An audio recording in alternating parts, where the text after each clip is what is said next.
Sir మీ పేరు? నా పేరు పట్నాల హరిబాబు, ఆంధ్రప్రదేశ్ బీసీ సంక్షేమ సంఘం రాష్ట్ర అధికార ప్రతినిధి, అలాగే ఆంధ్రప్రదేశ్ బీసీ విశ్వబ్రాహ్మణ రాజకీయ చైతన్య వేదిక అధ్యక్షులు పట్నాల హరిబాబు విశ్వకర్మ. సార్ ఏదైతే మన నిన్నటిదాకా అసెంబ్లీ జరిగింది, దాన్ని ఎలా చూస్తారో? అసలు అసెంబ్లీలో ఏమైనా చర్చకు వచ్చిన అంశాలు ఏమైనా ఉన్నాయా? ప్రజల పక్షాన ఏమైనా చర్చలు జరిగినాయంట? అధికార పక్షం కానీ విపక్షం కానీ ఏం చేసిందంటారు?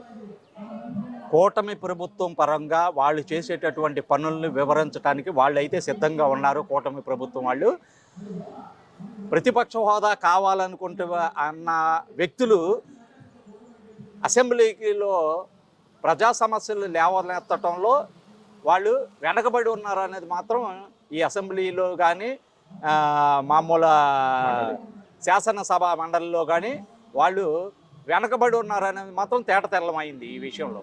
అంటే ఇక్కడ భజన చేయడానికి తప్పితే అసెంబ్లీ ఎందుకు పనికి రాలేదు, మండలాన్ని అడుగుతుంటే పారిపోతున్నారు, ఏ విషయాల మీద చర్చకు రాలేదని చెప్పి మాట్లాడుతూ ఉన్నారు. సమస్యని సమస్యగా మాట్లాడటానికైతే కూటమి ప్రభుత్వం సంసిద్ధతగా ఉంది.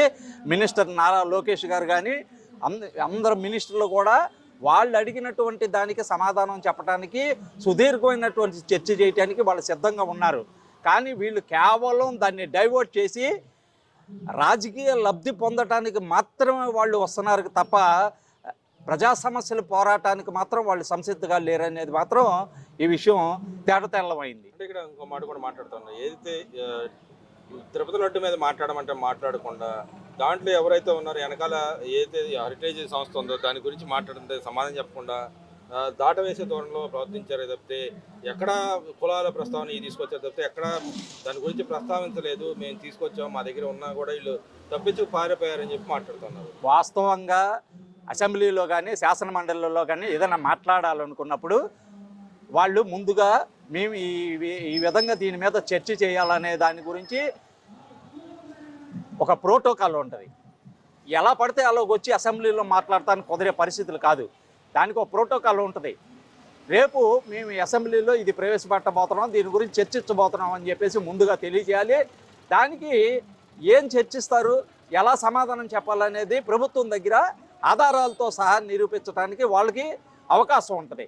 అంతేగాని అసెంబ్లీలోకి వచ్చామా, ఏదో గొడవ చేసామా, దాని గురించి మాట్లాడామా, దీని గురించి మాట్లాడామా, అది చెప్పలేదు ఇది చెప్పలేదు అని అంటే సాకులు చెప్పడానికే కానీ సమస్యని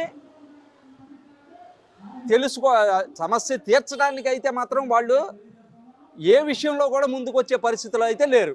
అంటే ఇక్కడ వాళ్ళు అంటా ఉన్నారు, ఏదైతే హెరిటేజ్ సంస్థ ద్వారానే కల్తీ చేశారో 2014-19లో జరిగింది, మా టైంలో జరగలేదు అని పదే పదే చెప్తా ఉన్నారు. గవర్నమెంట్ అని మా ప్రూఫ్లు తీసుకురామని చెప్పినావు, ఎందుకు తీసుకురావాలని పరిస్థితిలో వాళ్ళు ఉన్నారు. ప్లస్ 2014-19 మధ్యలో జరిగితే వీళ్ళు అధికారంలో ఉంటే ఏం చేశారంటారు 5 ఏళ్ల కాలం? అదే చెప్పేది. యాక్చువల్గా ఏంటంటే ఒక సమస్య గురించి మాట్లాడాలనుకునేటప్పుడు ముందుగా అసెంబ్లీకి తెలియచేయాలి. మేము ఈ సమస్య గురించి మాట్లాడతాం, దాన్ని చర్చ వేదిక మీదకి తీసుకురావాల్సినటువంటి అవసరం ఉందని చెప్పాలి. చెప్పిన తరువాత కూడా దాన్ని పట్టుతో పట్టిస్తే అప్పుడు మాట్లాడాలి. అంతేగాని అన్ఎక్స్పెక్టెడ్గా వచ్చేసి మేము దీని గురించి చర్చించాలని చెప్పానంటే అది జరిగే పని కాదు. అంటే ఇక్కడ మరి వీళ్ళు చేశారని చెప్తున్నప్పుడు ప్రూఫ్లు ఎందుకు తీసుకురాలేపారు? ఇంకో విషయం అన్న, 5 ఏళ్ల కాలంలో వాళ్ళు ఏం చేశారంటే ఎందుకు చర్యలు తీసుకులేపారంటారు? హెరిటేజ్ మీద కానీ మిగతా సంస్థల మీద కానీ ఎప్పటి నుంచో ఉంది కాబట్టి. వాస్తవం. మరి అదే చంద్రబాబు నాయుడు గారి ప్రభుత్వంలో అవినీతి అక్రమాలు జరిగినప్పుడు 19 నుంచి 24 వరకు ఉన్నటువంటి వైసీపీ ప్రభుత్వం వాళ్ళు ఏం చేశారు, వాళ్ళు ఏమి యాక్షన్ తీసుకున్నారు, ఏమి దాని మీద కమిటీ వేసి ఇది తప్పు ఇది ఒప్పు అని నిరూపించి ఎందుకు వాళ్ళు సరైనటువంటి నిర్ణయం తీసుకోలేకపోయారో దీనికి కూడా సమాధానం చెప్పాల్సిన అవసరం ఉంది. అంటే మరి ఇక్కడ జగన్మోహన్ రెడ్డి గారు ఏమన్నా పెళ్లిళ్ళకి అయితే వెళ్ళడానికి టైం ఉంది కానీ అసెంబ్లీకి రాని పరిస్థితి, దాన్ని ఎలా చూడొచ్చు అంటారు? నిజంగా ఆయన ప్రజల పక్షాన పోరాడే అవకాశం అసలు ఉందంటారా లేదంటారా? ఆయన మరి ప్రజల తరపున ఎన్నికైన వ్యక్తి ఇలా చేయటాన్ని ఎలా చూడొచ్చు అంటారు?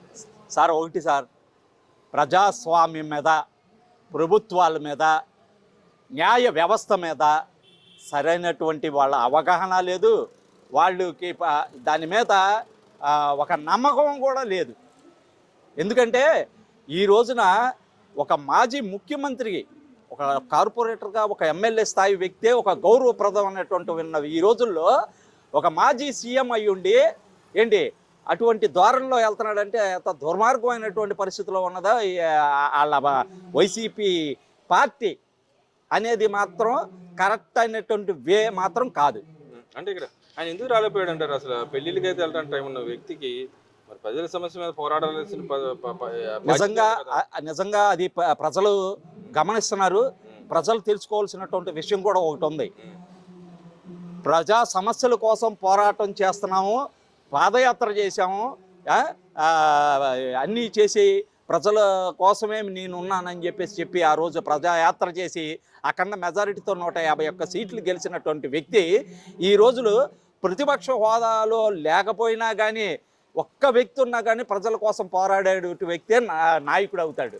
ఆ ప్రజల సమస్యల కోసం పోరాటం చేయలేనటువంటి వ్యక్తులు పార్టీ కూడా డెమాన్స్ట్రేట్ చేయాల్సినటువంటి అవసరం ఉంది. అంటే ఇక్కడ మరి ఆయన గతంలో కూడా స్పీకర్ గారు అడిగిన పరిస్థితి, బాబు సభకు రండి, ఇలా రాకుండా ఉంటుంది భావ్యం కాదు, మీ సమస్యల పట్ల పోరాడాల్సిన వేదిక ఇది సమానం అని చెప్పినా కూడా గతంలో వ్యాఖ్యానించారు వాళ్ళ నాయకులు కూడా మాకు ఈ చిత్తుకాయతకాల సమానం, ఆ జీతాలు కూడా మాకు అవసరం లేదు, మా నాయకుడు మాకు గొప్ప అని మాట్లాడిన వ్యక్తులు దాన్ని ఎలా చూడొచ్చు అంటారు ఇక్కడ? అంటే ప్రజల యొక్క అధికారాన్ని, వాళ్ళు ఇచ్చిన అధికారాన్ని దర్పాన్ని అనుభవిస్తూ పక్క ప్రజల సమస్య మీద పోరాడకుండా మాకు చిన్న చిన్న సమస్య, మా సమస్య కాదు ప్రజల సమస్యలు, మా సమస్యలు కాదు అన్నట్టుగా బిహేవ్ చేయడాన్ని ఎలా చూడతారు? ఇప్పుడు వ్యవహారంలో కూడా మా సంబంధం లేదన్నట్టు ఇప్పుడు ప్రభుత్వం అనేది మాదండి.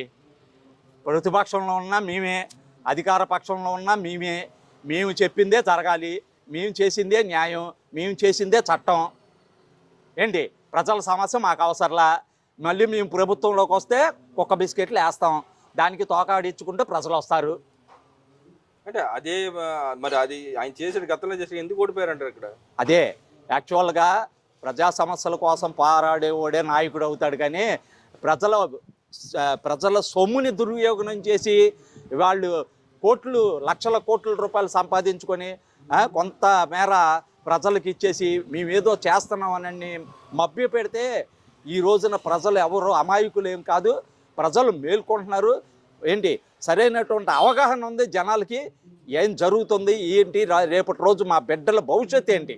వాస్తవంగా ఆలోచించేది ఏంటంటే మన పిల్లల భవిష్యత్తు ఏంటి, మన కుటుంబ విలువలు ఎలా పెరుగుతాయంటే కంపల్సరిగా చంద్రబాబు నాయుడు గారి కూటమి ప్రభుత్వంలో మాత్రమే అభివృద్ధి చెందుద్ది అనేది మాత్రం జనాలకి తేట తెల్లమైంది. ఇక్కడ మీరేమన్నా ఆ మాట అంటున్నారు, కానీ సంక్షేమ పథకాలు ఇవ్వట్లేదు, ఆయన ఇస్తాన పథకాలు ఎక్కడ లేదు, అంతా మోసం చేస్తుండే, ఇంకా ఆయన ఎందుకు నమ్మాలా, ఎక్కడ అభివృద్ధి జరగట్లేదు, లాండ్ ఆర్డర్ లేదు రాష్ట్రంలో అని చెప్పి మాట్లాడుతున్నారు. మరి ఇంకా ఎక్కడ ఉందని అంటారు వాళ్ళు? ఆ మాట అంటున్నప్పుడు మరి ఉందంటారు లేదంటారు? వాళ్ళు ప్రభుత్వం డబ్బు దోచి నెలకు ఒక పథకం చెప్పని ఇచ్చేసి ఏ అభివృద్ధి లేకుండా కనీస రోడ్లు కూడా లేనటువంటి పరిస్థితి జనాలు చూశారు. ఏంటి ఉద్యోగాలు లేనటువంటి పరిస్థితి జనాలు చూశారు, వ్యాపారాలు లేని పరిస్థితి జనాలు చూశారు.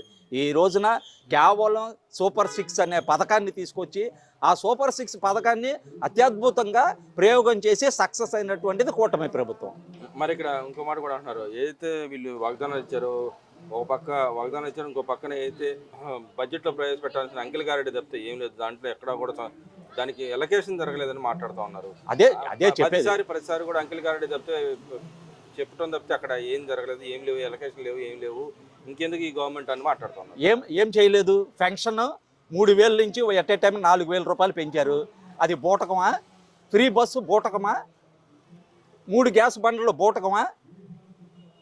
సూపర్ 6లో ఏది బూటకం అని చెప్పేసి నిరూపించమని చెప్పేసి చెప్పండి.